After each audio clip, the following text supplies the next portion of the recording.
PSC ടോക്സിലേക്ക് അവർക്കും വീണ്ടും സ്വാഗതം. ഇന്റർവ്യൂവിന് LP UP ഇന്റർവ്യൂവിന് വിദ്യാഭ്യാസ മനഃശാസ്ത്രവുമായി ബന്ധപ്പെട്ട് സാധാരണയായി ചോദിച്ചു വരുന്ന ചില ചോദ്യങ്ങൾ, അവയുടെ ഉത്തരങ്ങളുമാണ് ഇന്നത്തെ വീഡിയോയിൽ ഉൾപ്പെടുത്തിയിട്ടുള്ളത്. ബാലകൃഷ്ണൻ സാറിൻ്റെ ഗൈഡിൽ നിന്നും ഒരുപാട് വിവരങ്ങൾ നമുക്ക് ലഭിച്ചിട്ടുണ്ട്. അതല്ലാതെ പല ഇന്റർവ്യൂ എക്സ്പീരിയൻസിൽ നിന്നും പലരും പറഞ്ഞതിൽ തുടർച്ചയായി ചോദിച്ചു വരുന്ന മനഃശാസ്ത്ര ചോദ്യങ്ങൾ അവയെല്ലാം ഏകദേശം സെയിം ആണ്. അപ്പം ആ ചോദ്യങ്ങളാണ് ഇന്ന് ഈ വീഡിയോയിൽ ഉൾപ്പെടുത്തിയിട്ടുള്ളത്. ആദ്യത്തെ ചോദ്യം, അധിക വായന അഥവാ എക്സ്ട്രാ റീഡിംഗ് എന്നാൽ എന്താണ്? അതിൻ്റെ നേട്ടങ്ങൾ വിശദീകരിക്കുക. ഒരു നിശ്ചിത വിഷയത്തെക്കുറിച്ച് പഠിതാക്കൾക്ക് കുട്ടികൾക്ക് ആവശ്യമുള്ള എല്ലാ കാര്യങ്ങളും നമ്മുടെ പാഠപുസ്തകങ്ങളിൽ ഉൾക്കൊള്ളിക്കുക എന്ന് പറഞ്ഞാൽ സാധ്യമായിട്ടുള്ള കാര്യമല്ല. അതിനാൽ മറ്റു സ്രോതസ്സുകളിൽ നിന്ന് വിവരങ്ങൾ ശേഖരിച്ച് അറിവ് പുതുക്കേണ്ടതുണ്ട്. അതല്ല എങ്കിൽ അറിവിലേക്ക് പുതിയ അറിവുകൾ, നമ്മൾ ഓൾറെഡി ടെക്സ്റ്റ് ബുക്കിൽ നിന്ന് ലഭിച്ച അറിവിനേക്കാൾ കൂടുതൽ വിവരങ്ങൾ മറ്റുള്ള സ്രോതസ്സുകളിൽ നിന്ന് ശേഖരിച്ച് അറിയേണ്ടതുണ്ട്. ഇതിനു വേണ്ടിയുള്ള വായനയാണ് അധിക വായന എന്ന് പറയുന്നത്. നെക്സ്റ്റ് വൺ, അധ്യാപന മാതൃകകൾ അഥവാ ടീച്ചിങ് മോഡൽസ് എത്ര വിധത്തിലാണ് ഉള്ളത്? അവ ഏതൊക്കെ എന്നാണ് അടുത്ത ചോദ്യം. അധ്യാപനത്തിനുള്ള നിർദ്ദിഷ്ട സാങ്കേതിക രീതിയാണ് അധ്യാപന മാതൃകകൾ അഥവാ ടീച്ചിങ് മോഡൽസ് എന്നത്. നമ്മുടെ ടീച്ചിങ് മോഡൽസ് 4 തരത്തിലാണ് സാധാരണയായി കാണുന്നത്. ഒന്നാമത്തെ ടീച്ചിങ് മോഡൽ എന്ന് പറയുന്നത് വിവര സംസ്കരണ രീതിയിലുള്ളത്, അതായത് information processing model. Second one, വൈയക്തിക രീതിയിലുള്ളത്, അഥവാ ഇത് പേഴ്സണൽ ആയിട്ടുള്ളത്. നെക്സ്റ്റ് വൺ, സാമൂഹ്യം അഥവാ സോഷ്യൽ മോഡലിൽ പെടുന്നത്. ലാസ്റ്റ് വൺ, വ്യാവഹാരിക മാതൃകയിൽ, അതായത് ബിഹേവിയറൽ സിസ്റ്റത്തിനെ ബേസ് ചെയ്തിട്ട്. ഇങ്ങനെ 4 തരത്തിലുള്ള ടീച്ചിങ് മോഡൽസ് ആണ് ഉള്ളത്. വിവര സംസ്കരണം അഥവാ ഇൻഫർമേഷൻ പ്രോസസ്സിംഗ്. നെക്സ്റ്റ് വൺ, വൈയക്തികം പേഴ്സണൽ. തേർഡ് വൺ, സാമൂഹികം സോഷ്യൽ. ലാസ്റ്റ് വൺ, വ്യാവഹാരികം, അതായത് ദ ബിഹേവിയറൽ സിസ്റ്റം സ്റ്റൈൽ. ഇങ്ങനെ 4 ടൈപ്പാണ് ഫോളോ ചെയ്യുന്നത്. മൂന്നാമത്തെ ക്വസ്റ്റ്യൻ, എന്താണ് അന്തർലീന വ്യവഹാരങ്ങൾ എന്നത്? Covert behaviour, COVERT, covert behaviour അഥവാ അന്തർലീന വ്യവഹാരങ്ങൾ. ഒരു വ്യക്തിയുടെ ബാഹ്യമായി നിരീക്ഷിക്കപ്പെടാനാവാത്തതായ എല്ലാ മാനസിക വ്യാപാരങ്ങളും അന്തർലീന വ്യവഹാരങ്ങളാണ്. ചിന്താ പ്രക്രിയ, മാനസിക നിലയിലെ മാറ്റങ്ങൾ, ഇവയൊക്കെയാണ് ഇതിന് ഉദാഹരണമായി വരുന്നത്. കവേർട്ട് ബിഹേവിയർ എന്ന് കേൾക്കുമ്പോൾ കവർ ചെയ്ത് വെച്ചിരിക്കുന്ന ബിഹേവിയർ, പുറത്തേക്ക് കാണിക്കാത്ത, നമുക്ക് പുറത്തുനിന്ന് നമ്മൾ നോക്കിയാൽ മറ്റുള്ള വ്യക്തികളിൽ നേരിട്ട് കണ്ട് മനസ്സിലാക്കാൻ, ഒരു നിരീക്ഷണത്തിലൂടെ കണ്ട് മനസ്സിലാക്കാൻ കഴിയാത്ത വ്യവഹാരങ്ങളാണ് കവേർട്ട് ബിഹേവിയർ അഥവാ അന്തർലീന വ്യവഹാരങ്ങൾ. ഫോർത്ത് ക്വസ്റ്റ്യൻ, അന്തർദൃഷ്ടി പഠനം ഇൻസൈറ്റ്ഫുൾ ലേണിംഗ് എന്നാൽ എന്ത്? ഗസ്റ്റാൾട്ട് സൈക്കോളജി വിഭാവനം ചെയ്യുന്ന ഒരു പഠന രീതിയാണ് ഈ അന്തർദൃഷ്ടി പഠനം അഥവാ ഇൻസൈറ്റ്ഫുൾ ലേണിംഗ് എന്നത്. വസ്തുവിന്റെ സമഗ്ര രൂപത്തെ സൂക്ഷ്മമായി വിലയിരുത്തിക്കൊണ്ട് അതിന്റെ അംശങ്ങൾ സൂക്ഷ്മമായി പഠിക്കുന്ന രീതിയാണിത്. വസ്തുവിന്റെ സമഗ്ര രൂപത്തെ സൂക്ഷ്മമായി വിലയിരുത്തി അതിന്റെ ഓരോ അംശങ്ങളും സൂക്ഷ്മമായിരിക്കുന്ന രീതിയാണ് അന്തർദൃഷ്ടി പഠനം അഥവാ ഇൻസൈറ്റ്ഫുൾ ലേണിംഗ്. നെക്സ്റ്റ് ക്വസ്റ്റ്യൻ, അപഗ്രഥനം അഥവാ അനാലിസിസ് എന്നതുകൊണ്ട് എന്താണ് അർത്ഥമാക്കുന്നത്? സിമ്പിൾ ആണ്. ബെഞ്ചമിൻ ബ്ലൂമിന്റെ വിദ്യാഭ്യാസ ഉദ്ദേശങ്ങളുടെ വർഗീകരണ പട്ടികയിലെ, അതായത് ടാക്സോണമി ഓഫ് എഡ്യൂക്കേഷണൽ ഒബ്ജക്റ്റീവ്സ്, അതിലെ വൈജ്ഞാനിക മണ്ഡലത്തിൽ, അതായത് കോഗ്നിറ്റീവ് ഡൊമൈനിലെ ഒരു അനുഭവ തലമാണ് അപഗ്രഥനം എന്നത്. ബെഞ്ചമിന്റെ ടാക്സോണമി ഓഫ് എഡ്യൂക്കേഷണൽ ഒബ്ജക്റ്റീവ്സിൽ വൈജ്ഞാനിക മണ്ഡലം, അതായത് കോഗ്നിറ്റീവ് ഡൊമൈനിലുള്ള അനുഭവ തലത്തിനെയാണ് അപഗ്രഥനം അഥവാ അനാലിസിസ് എന്ന് പറയുന്നത്. അതിന്റെ അർത്ഥം എന്താണെന്നാണ് തുറന്നു പറയുന്നത്. പഠന വസ്തുവിനെ അർത്ഥബോധത്തോടെ വിവിധ ഭാഗങ്ങളായി വേർപെടുത്തി അവ തമ്മിലുള്ള ബന്ധത്തിന്റെ സ്വഭാവം തിരിച്ചറിയുന്നതാണ് അപഗ്രഥനം. അപഗ്രഥിച്ചെടുക്കുക എന്ന് തന്നെയാണ് മനസ്സിലാക്കേണ്ടത്. അതായത് ഒരു പഠന വസ്തുവിനെ അർത്ഥബോധത്തോടെ മീനിങ് ആയിട്ടുള്ള വിവിധ ഭാഗങ്ങളാക്കി വേർപ്പെടുത്തിയ ശേഷം അവ തമ്മിലുള്ള ബന്ധം, അതിന്റെ സ്വഭാവം അത് തിരിച്ചറിയുന്നതിനൂടെയാണ് അപഗ്രഥനം എന്ന വേർഡിലൂടെ അർത്ഥമാക്കുന്നത്, അഥവാ അനാലിസിസ് എന്ന വേർഡ് കൊണ്ട് അർത്ഥമാക്കുന്നത്. നെക്സ്റ്റ് വൺ, അനുബന്ധനം അഥവാ കണ്ടീഷനിങ്. അനുബന്ധനം അഥവാ കണ്ടീഷനിങ് എന്താണെന്ന് വിശദീകരിക്കാം. പഠന സിദ്ധാന്തങ്ങളിലെ സഹചരത്വ സിദ്ധാന്തത്തിൽ പെടുന്ന ഒരു ആശയമാണ് അനുബന്ധനം എന്ന് പറയുന്നത്.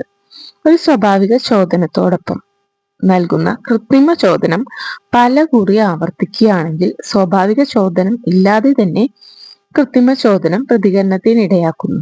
ഇവിടെ കൃത്രിമ ചോദനവും പ്രതികരണവും തമ്മിൽ ഒരു ബന്ധം സൃഷ്ടിക്കപ്പെടുന്നു. ഇതാണ് അനുബന്ധനം. മലയാളത്തിൽ പറയുമ്പോൾ ഇത്തിരി ഡിഫിക്കൽട്ടാണ്. അതായത് സ്വാഭാവികമായിട്ടുണ്ടാവുന്ന ഒരു ചോദനം. ചോദകം എന്നാൽ പ്രേരകമാണ്. എക്സാമ്പിൾ, നമ്മൾ നമ്മുടെ വീട്ടിലൊരു പട്ടിയെ വളർത്തുന്നു.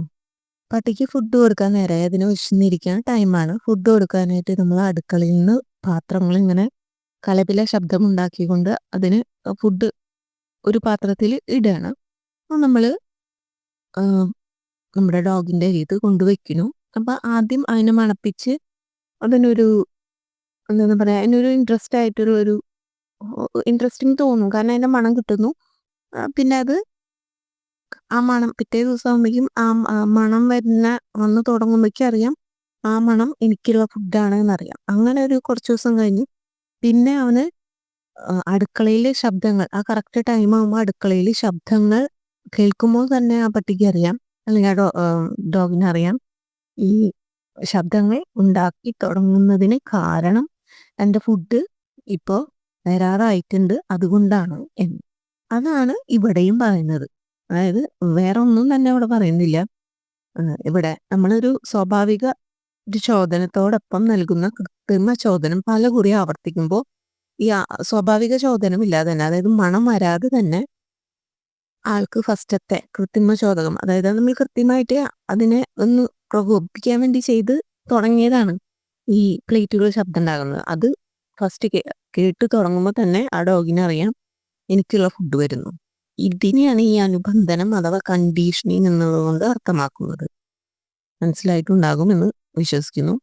നെക്സ്റ്റ് വൺ, അന്തഃസ്രാവി പ്രേരണ, അതായത് ഇൻട്രസ്റ്റിക് മോട്ടിവേഷൻ എന്നാൽ എന്ത്? ഇൻട്രസ്റ്റിക് മോട്ടിവേഷൻ ഒരു പ്രവൃത്തി ചെയ്യാനുള്ള താല്പര്യം പഠിതാവിൻ്റെ ഉള്ളിൽ നിന്ന് തന്നെ ഉടലെടുക്കുമ്പോൾ അത്തരം അഭിപ്രേരണ അല്ലെങ്കിൽ അതിൻ്റെ ഒരു മോട്ടിവേഷനെയാണ് അന്തഃസ്രാവി പ്രേരണ എന്ന് പറയുന്നത്. ഒരു പ്രവൃത്തി ചെയ്യാനുള്ള താല്പര്യം പഠിതാവിൻ്റെ ഉള്ളിൽ നിന്ന് തന്നെ വരണം. അതാണ് ഇൻട്രസ്റ്റിക് മോട്ടിവേഷൻ. ഗീത സ്കൂളിൽ കായിക മത്സരങ്ങളിൽ പങ്കെടുക്കുന്നത് അധ്യാപകരോ നിർബന്ധിച്ചതുകൊണ്ടല്ല, മറിച്ച് ഗീതയ്ക്കുള്ള താല്പര്യവും അഭിരുചിയും കൊണ്ടാണ്. ഇത് ഇൻട്രസ്റ്റിക് മോട്ടിവേഷനുമാണ്. ഇതിനെയാണ് നമ്മൾ ഇൻട്രസ്റ്റിക് മോട്ടിവേഷൻ എന്ന് പറയുന്നത്. ഒരിക്കലും മറ്റുള്ളവരുടെ പ്രേരണ കൂടാതെ അല്ലാതെ സ്വന്തം പ്രേരണ അതിനനുസരിച്ച് നമ്മളൊരു പ്രവൃത്തി ചെയ്യുന്നു, ഇൻട്രസ്റ്റിക് മോട്ടിവേഷൻ. നെക്സ്റ്റ് വൺ, അനുകരണം അഥവാ ഇമിറ്റേഷൻ. പഠനത്തിൽ അനുകരണത്തിന്റെ പ്രാധാന്യം എന്താണെന്ന് ചോദിക്കുന്നുണ്ട്. ബോധനോദ്ദേശ വർഗീകരണത്തിൽ അതിൻ്റെ പട്ടികയിൽ സൈക്കോമോട്ടോർ ഡൊമൈനിലെ ആദ്യത്തെ അനുഭവ തലമാണ് ഇമിറ്റേഷൻ അഥവാ അനുകരണം എന്നത്. സൈക്കോമോട്ടോർ ഡൊമൈൻ, ഇതിലെ ആദ്യത്തെ അനുഭവ തലമാണ് അനുകരണം അഥവാ ഇമിറ്റേഷൻ. അതായത് പഠിതാക്കൾക്ക് ഒരു പ്രവൃത്തി ചെയ്യാൻ സാധിക്കുന്നത് അനുകരണത്തിലൂടെയാണ്. ഇത് ആദ്യമൊക്കെ ചോദകമായിട്ട് വർത്തിക്കുകയും പിന്നീട് ബാഹ്യമായ ഒരു പ്രവർത്തനമായിട്ട് മാറുകയും ചെയ്യും. ഇമിറ്റേഷനായി മാറുകയാണ് ചെയ്യുന്നത്. ആദ്യം കാര്യങ്ങൾ ചെയ്യുന്നത് കണ്ടു ചെയ്യും, പിന്നീട് അത് ഓൾറെഡി ചെയ്ത് അവർക്ക് അതൊരു ബാഹ്യമായ പ്രവർത്തനമായിട്ട് മാറും. അതാണ് അനുകരണം അഥവാ ഇമിറ്റേഷൻ. പഠനം അങ്ങനെയാണ് എന്നാണ് പറയുന്നത്. പഠനത്തിൽ ഇത് വളരെ ഇമ്പോർട്ടൻ്റ് ആണ്. നെക്സ്റ്റ് വൺ, അനുഭവ കേന്ദ്രീകൃത പഠനം അഥവാ experience centred learning. Experience centred learning അഥവാ അനുഭവ കേന്ദ്രീകൃത പഠനം എന്നത് വിശദീകരിക്കുക. വിദ്യാഭ്യാസ പദ്ധതികളുടെ സ്വഭാവമനുസരിച്ച് പാഠ്യപദ്ധതിയും വ്യത്യാസപ്പെടുന്നു. പാഠ്യപദ്ധതിയിൽ പെടുന്ന പഠനക്രമങ്ങളുടെ സ്വഭാവമനുസരിച്ച് വിവിധ തരം സമീപനങ്ങളുമുണ്ട്. അതിൽ പെടുന്ന ഒരു സമീപന രീതിയാണ് ഈ അനുഭവ കേന്ദ്രീകൃത രീതി അഥവാ എക്സ്പീരിയൻസ് സെന്റേർഡ് എഡ്യൂക്കേഷൻ എന്ന് പറയുന്നത്. പഠന പ്രക്രിയയിൽ പങ്കെടുക്കുന്ന പഠിതാവിന്റെ അനുഭവങ്ങൾക്കാണ് ഇതിൽ പ്രാധാന്യം കൽപ്പിക്കുന്നത്. എന്താണ് ആ പഠിതാവിന് ലഭിക്കുന്ന അനുഭവം, അതിനാണ് ഇവിടെ പ്രാധാന്യം. അല്ലാതെ ഒരു വിഷയത്തിന്റെ ഉള്ളടക്കത്തിനല്ല ഇവിടെ പ്രാധാന്യം നൽകുന്നത്. ഇതിന് ഏറ്റവും മികച്ച ഒരു ഉദാഹരണം എന്ന് പറയുന്നത് പ്രോജക്റ്റ് രീതിയാണ്. പ്രോജക്റ്റ് രീതിയാണ് അനുഭവ കേന്ദ്രീകൃത പഠനം, എക്സ്പീരിയൻസ് സെന്റേർഡ് ലേണിംഗിന് ഏറ്റവും മികച്ച ഒരു എക്സാമ്പിൾ. അടിസ്ഥാന ഗവേഷണം അഥവാ ഫണ്ടമെന്റൽ റിസർച്ച് എന്നാൽ എന്ത്? നിർദ്ദിഷ്ടമായ ഏതെങ്കിലും ഒരു വിഷയത്തിൽ എത്താനും അങ്ങനെ ഒരു അറിവിന്റെ നമുക്ക് ലഭിക്കുന്ന അറിവിന്റെ അതിർത്തികൾ വിപുലമാക്കാനും ഒരു ചെറിയൊരു എന്താ പറയാ ഒരു ചെറിയൊരു അതിർത്തി കിട്ടി അതിനുള്ളിൽ നിൽക്കാതെ അത് വിപുലമാക്കാനും വേണ്ടിയുള്ളൊരു ഗവേഷണ രീതിയാണ് അടിസ്ഥാന ഗവേഷണം അഥവാ ഫണ്ടമെന്റൽ റിസർച്ച് എന്ന് പറയുന്നത്. ഗവേഷണ കണ്ടെത്തലുകൾക്ക് ഏതെങ്കിലും തരത്തിലുള്ള പ്രയോഗ്യ സാധ്യതകൾ ഒന്നും തന്നെ ഈ രീതിയിൽ പ്രതീക്ഷിക്കുന്നില്ല. അറിവിന്റെ ചക്രവാളം വിപുലമാക്കുക എന്നുള്ളത് മാത്രമാണ് അടിസ്ഥാന ഗവേഷണത്തിന്റെ ലക്ഷ്യം എന്ന് പറയുന്നത്. അടിസ്ഥാന ഗവേഷണം എന്ന് പറഞ്ഞാൽ ഒരു വിഷയത്തെക്കുറിച്ച് കൂടുതൽ അറിയുക, അങ്ങനെ നമ്മുടെ അറിവിന്റെ ചക്രവാളം വിപുലമാക്കുക. അതാണ് അടിസ്ഥാന ഗവേഷണം അഥവാ ഫണ്ടമെന്റൽ റിസർച്ച് എന്നുകൊണ്ട് ഉദ്ദേശിക്കുന്നത്. ഇതെല്ലാം തന്നെ തുടർച്ചയായി ചോദ്യങ്ങൾ LP UP ഇന്റർവ്യൂകളിൽ കണ്ടുവരുന്നതാണ്. അതുകൊണ്ട് തന്നെ നിങ്ങൾക്ക് യൂസ്ഫുൾ ആകും എന്ന് ഞാൻ പ്രതീക്ഷിക്കുന്നു.